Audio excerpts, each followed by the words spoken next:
समीर और खुशबू का परिवार दिल्ली में रहता था। आज संडे था, इसीलिए सब लोग घर पर ही थे। माँ, समीर का कच्चा कई दिनों से बाथरूम में सड़ रहा है। इसने अभी तक धोकर नहीं डाला है। मैं धोकर डालूं या नहीं डालूं, तुझे क्या मतलब?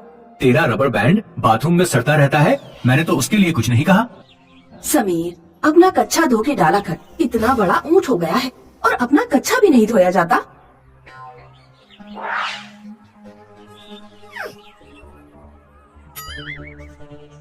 ज्योति डार्लिंग, मेरा एक मोजा नहीं मिल रहा है। मुझे शर्मा जी से मिलने जाना है। कितनी बार मैंने तुमसे कहा है कि दोनों मोजे बांध कर रखा करो। शर्मा जी से मिलने जाना है या उनकी पत्नी से? देख रही हूँ कई महीनों से हर संडे शर्मा जी के घर जाते हो। तुम मेरे चरित्र पर शक कर रही हो, चांद पर कीचड़ उछाल रही हो। मम्मी पापा यहाँ आओ, कोई मुझे टब के अंदर खींच रहा है। मनोज, ज्योति और खुशबू दौड़ते हुए बाथरूम में पहुँचे। उन्होंने देखा कि समीर कमर तक टब के अंदर घुस चुका है। मनोज ने समीर की टांगे पकड़ी, ज्योति ने मनोज की टांगे पकड़ी और खुशबू ने ज्योति की टांगे पकड़ी। वे सब समीर को बाहर खींचने की कोशिश में खुद भी टब के अंदर घुस गए और अचानक एक जंगल में जा गिरे। ये हम कहाँ आ गए? बाथरूम के टब में जंगल कहाँ से आ गया? समीर, किसने पकड़कर खींचा था तुम्हें?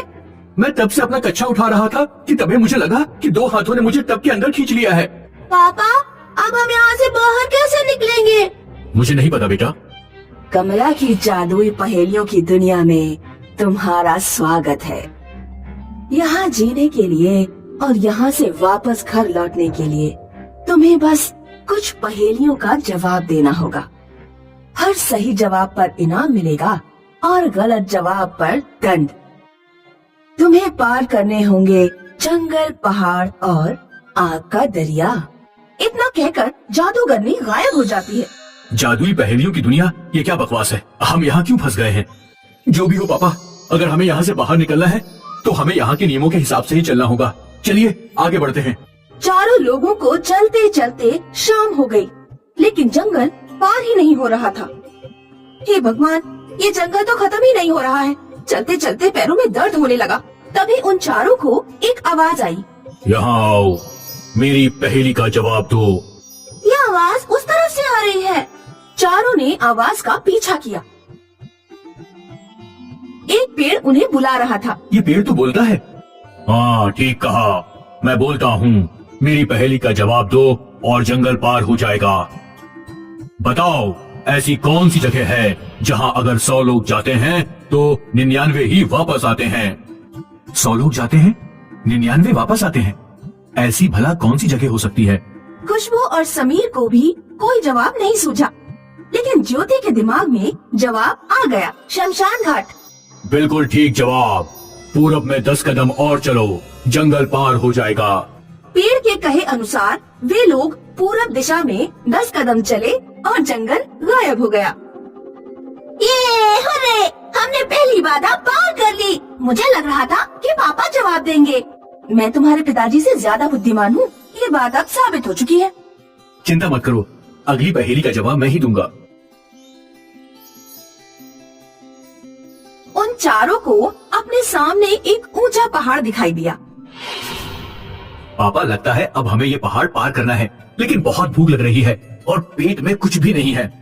ठीक कहा, हमें कुछ खा लेना चाहिए और नींद भी पूरी कर लेनी चाहिए। फिर सुबह ये पहाड़ पार करेंगे। लेकिन यहाँ खाने को तो कुछ भी नहीं है। जादूगरनी ने कहा था कि यहाँ जिंदा रहने के लिए पहेलियों का जवाब देना होगा। हमें खाना चाहिए।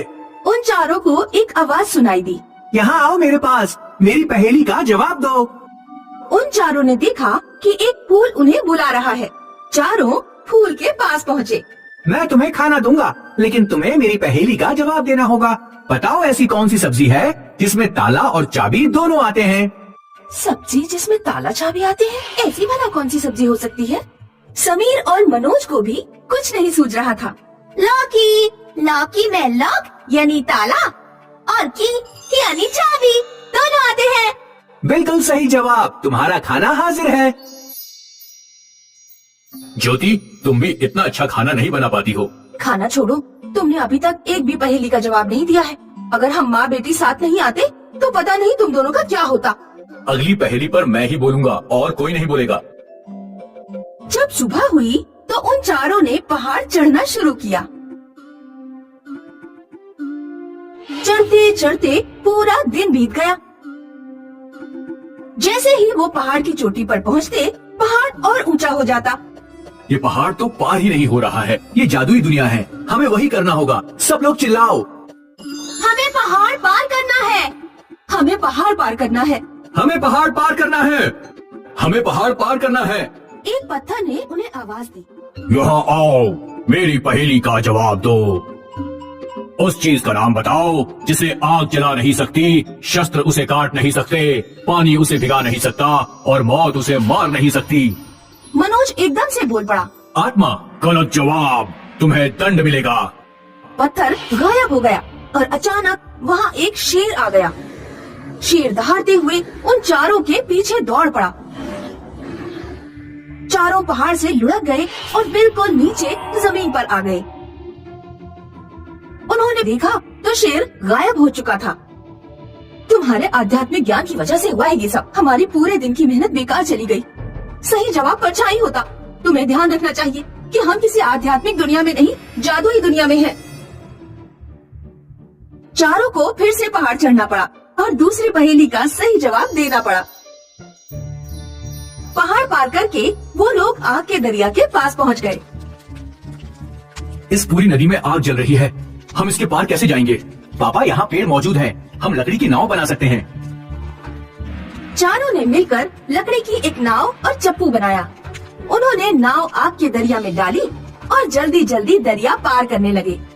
हमें जल्दी इस नदी को पार करना होगा क्योंकि हमारी नाव में आग लग चुकी है। कुछ ही देर में ये आग हमें पकड़ लेगी। वे लोग जैसे ही किनारे पर पहुंचते, आग का दरिया और चौड़ा हो जाता। उनकी लगभग आधी नाव भी जल गई। सब लोग चिल्लाओ, हमें आग का दरिया पार करना है। आग के दरिया में एक मगरमच्छ प्रकट हुआ। आग का दरिया पार करने के लिए मेरी पहेली का जवाब दो। ऐसी कौन सी चीज है जिससे लड़कियां पहनती भी हैं और खाती भी हैं? समीर, खुशबू और ज्योति को कोई जवाब नहीं सूझा। इस बार मनोज ने जवाब दिया। लौंग। लौंग नाक में पहनी जाती है और खाई भी जाती है। और उन चारों ने पाया कि वो अपने बाथरूम में खड़े हैं। जादुई ट्रिप में जाकर बहुत मजा आया, लेकिन अगली बार तुम अपना कच्चा बाथरूम में नहीं छोड़ना।